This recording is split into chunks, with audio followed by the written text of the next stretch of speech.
Hello scholars, welcome back to my channel CBSE capsules. और thumbnail में जो आपने पढ़ा है आपको वही मिलने वाला है। You are going to get 5 out of 5 in your board examination, right. So भाई इस चैप्टर में और इस वीडियो के अंदर we are going to talk about the third level chapter, जो ज़्यादा इंपॉर्टेंट नहीं है लेकिन फिर भी आपके सिलेबस में है तो हम लोगों को पढ़ना पड़ेगा। इससे लॉन्ग क्वेश्चन आते नहीं है। मे बी बाई चांस अगर आ रहे हैं तो आपको सारे लॉन्ग क्वेश्चन याद करने की ज़रूरत नहीं है, आपको स्मार्ट वर्क करना है।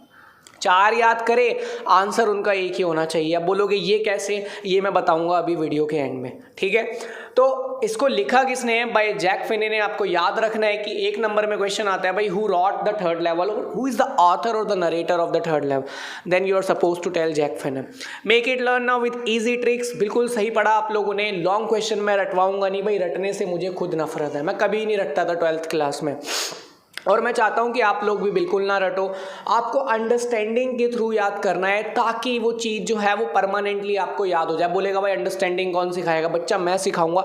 सिर्फ 3 पॉइंट्स बताऊंगा, 3 पॉइंट्स के थ्रू आप पूरे का पूरा लॉन्ग क्वेश्चन ईजिली याद कर सकते हो। तो इस वीडियो को एंड तक जरूर देखना, क्योंकि एंड में ही मिलेंगे वो आपको। Step outside your comfort zone. मैं हर बार अपनी वीडियो में एक कोड बताता हूँ भाई। इस वीडियो का देखो कोड जो है बच्चों, आपको अगर कुछ करना है अपनी लाइफ में तो आपको अपने कंफर्ट जोन से, जहाँ पर आपको आराम मिलता है, बहुत ज़्यादा सुकून मिलता है, कभी छोड़ने का मन नहीं करता। जैसे हम टीवी देखते हैं, मन करता है यार टीवी देखते रहे और हाथ में चिप्स और आराम से खा रहे हैं, मौज मस्ती ले रहे हैं। तो बच्चा अगर आप अपनी लाइफ में कुछ करना चाहते हो, कंफर्ट जोन से बाहर जरूर आना ही पड़ेगा।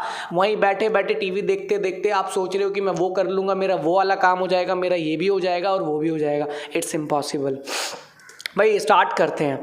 स्टार्ट करने से पहले मैं आप लोगों को बता देना चाहता हूं कि थीम और कैरेक्टर्स, क्योंकि कई बच्चों को स्टोरी का मतलब थीम ही नहीं पता या स्टोरी नहीं पढ़ रखी। तो बच्चों इस वीडियो को देखने का कोई बेनिफिट नहीं है अगर आपको थर्ड लेवल की स्टोरी के बारे में नहीं पता, क्योंकि मैं इसमें डायरेक्ट क्वेश्चन के बारे में बात करूँगा। लेकिन फिर भी मैंने इसमें थीम ले लिया है। बच्चों इसकी थीम क्या है? My dear friends, the theme of the story is escapism from the reality as having desire to stay with past. इसकी जो थीम है, इसकी थीम ये है कि एक इंसान है चार्ली नामक, वो क्या करता है, वो अपनी रियल जो अभी करंट लाइफ है उससे सेटिस्फाइड नहीं है। वो एस्केपिज्म के बारे में सोचता है। अब बच्चों बोलोगे भाई एस्केपिज्म क्या होता है? एस्केपिज्म होता है कि बच के भागना। वैसे एस्केप का मतलब आप लोगों ने पढ़ा होगा, इसका मतलब होता है बच के भागना। एस्केपिज्म का मतलब भी यही है कि वो अपनी करंट जो लाइफ है ना उस बिल्कुल भी सेटिस्फाइड नहीं है।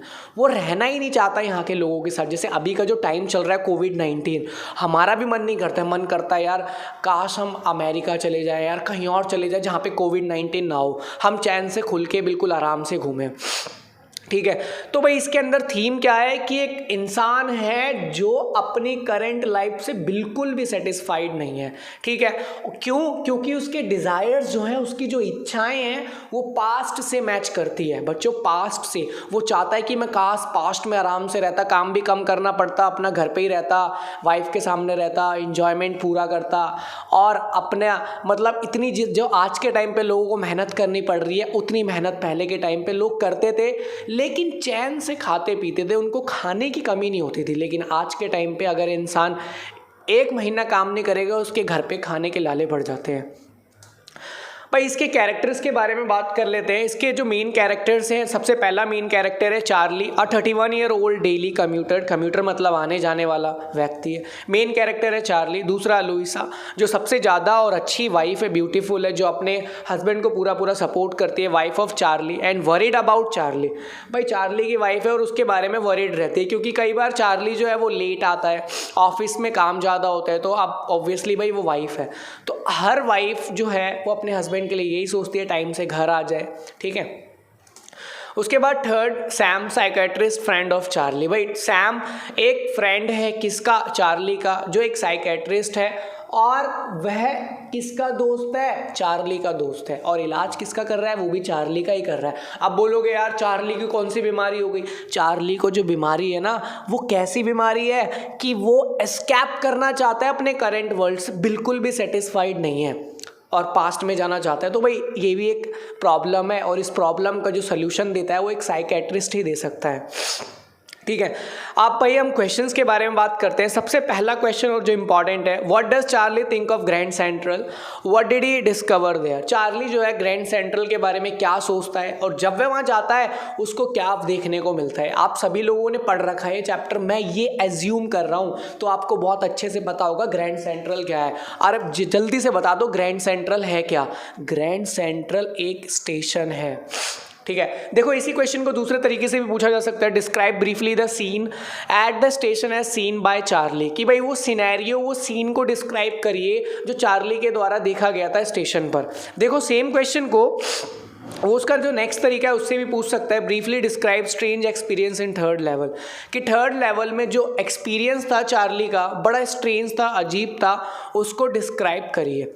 चौथे टाइप से पूछा जा सकता है, justify the title the third level. तो बच्चों देखो ये इसे कहते हैं स्मार्ट वर्क। चारों क्वेश्चंस जो हैं अलग अलग हैं, लेकिन इनडायरेक्टली उनके जो आंसर है, वो जो डिमांड कर रहे हैं वो यही कर रहे हैं कि बताओ बताओ और बताओ कि थर्ड लेवल पे सिनेरियो कैसा था, थर्ड लेवल क्यों स्ट्रेंज लगा चार्ली को।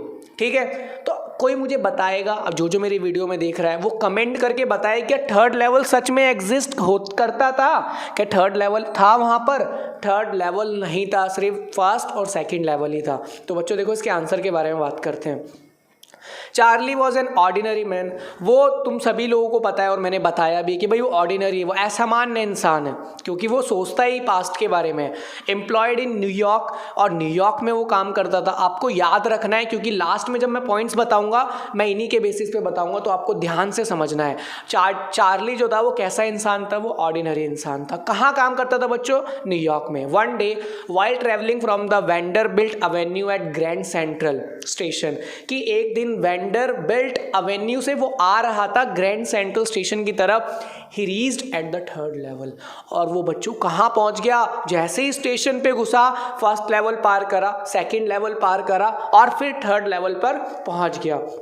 It was totally unbelievable experience for him, और वो जो एक्सपीरियंस था वो पूरा का पूरा अनबिलीवेबल एक्सपीरियंस, यानी बिलीव ना करने वाला एक्सपीरियंस था। ठीक है, Charlie thought that grand central was growing like a tree. फिर उसके दिमाग में आता है कि यार ग्रैंड सेंट्रल स्टेशन जैसे एंट्री करता है, कितना बड़ा स्टेशन है और ये क्या कर रहा है, स्टेशन है, और ये कैसे ग्रो कर रहा है, एक ट्री की तरह ग्रो कर रहा है। ठीक है, पुशिंग आउट न्यू कॉरिडोर्स, जैसे ट्री है उसकी ब्रांचेस को पुश करता है। अब ग्रैंड सेंट्रल स्टेशन क्या पुश कर रहा है, न्यू कॉरिडोर्स निकल रहे हैं एंड स्टेयर केसेस निकल रहे हैं, अलग अलग स्टेयर्स बनाए जा रहे हैं। दूसरे पॉइंट के बारे में बात करते हैं।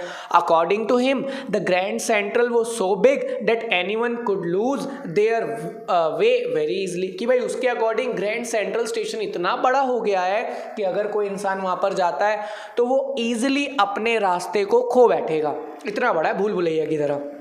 One day, while walking down to the second level to catch an early train to his home, अब एक दिन क्या होता है, जब मैंने बताया वो आ रहा था, अब जैसे ही घुसा, अब उसको एक अर्ली ट्रेन लेनी थी, वो डायरेक्ट सेकंड लेवल पे पहुंच गया क्योंकि सेकंड लेवल पे उसको ट्रेन मिलती उसके घर जाने के लिए। अर्ली ट्रेन क्यों लेना चाहता है, एक नंबर में क्वेश्चन आ सकता है। अर्ली ट्रेन इसलिए लेना चाहता था क्योंकि उसकी जो वाइफ थी वो इंतजार कर रही थी घर पर। उसकी वाइफ टेंशन में हो जाती जब वो लेट आता है, वो ऑलरेडी लेट हो चुका था।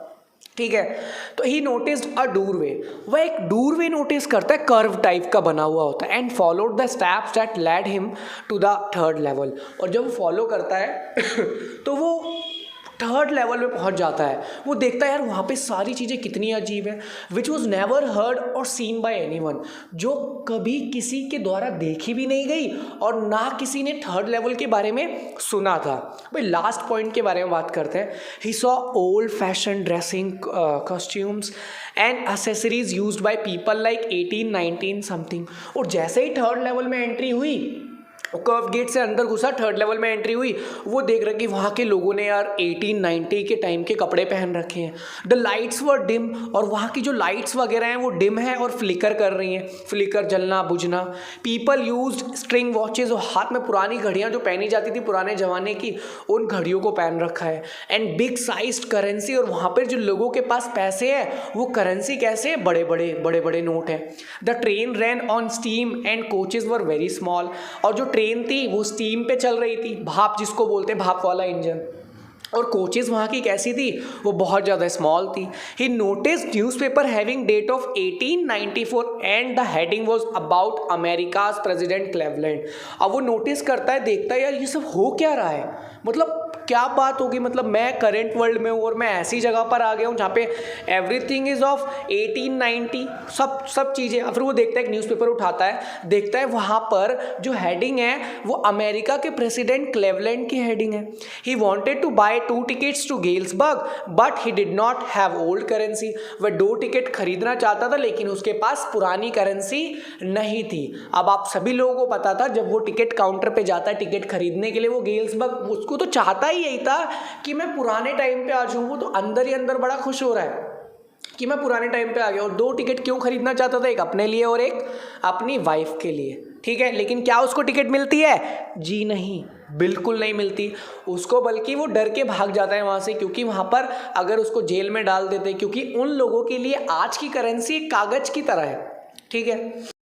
एज आई टोल्ड कि लास्ट में मैं कुछ पॉइंट्स बताऊंगा जिनके थ्रू आप लॉन्ग क्वेश्चन को बहुत लंबे टाइम तक याद कर सकते हो। सबसे पहला पॉइंट, चार्ली के 2 एरो बना रखे हैं, तो दोनों पर्सनैलिटी ट्रेट है। वो क्या था? ऑर्डिनरी था, एम्प्लॉयड इन न्यूयॉर्क, और न्यूयॉर्क में काम करता था। इसका दूसरा पॉइंट जो है, वन डे वेंडरबिल्ट एवेन्यू से वो कहाँ पे आ रहा था? जीसी ग्रैंड सेंट्रल स्टेशन की तरफ। क्यों भाई? क्योंकि उसको जल्दी घर जाना था। फिर वो 3rd लेवल पे पहुंच जाता है। फिर उसके जो थॉट्स हैं वो कैसे हो जाते हैं, वो सोचता है यार कि जो 3rd लेवल है या जो ग्रैंड सेंट्रल स्टेशन है, it is growing like a tree, कि बढ़ रहा है। पुशिंग, क्या पुश कर रहा है? कॉरिडोर्स और स्टेयर्स। दूसरा पॉइंट देखते हैं हम इसका। तो according to him Grand Central कैसा था भाई? बिग था। और सेकेंड लेवल पे जाता है, सेकेंड लेवल पे जाते जाते देखता है वो एक कर्व टाइप का एक गेट है, और उस जैसे ही कर्व वाले गेट में एंट्री करता है उसको क्या नज़र आता है बच्चों? 3rd लेवल नज़र आता है।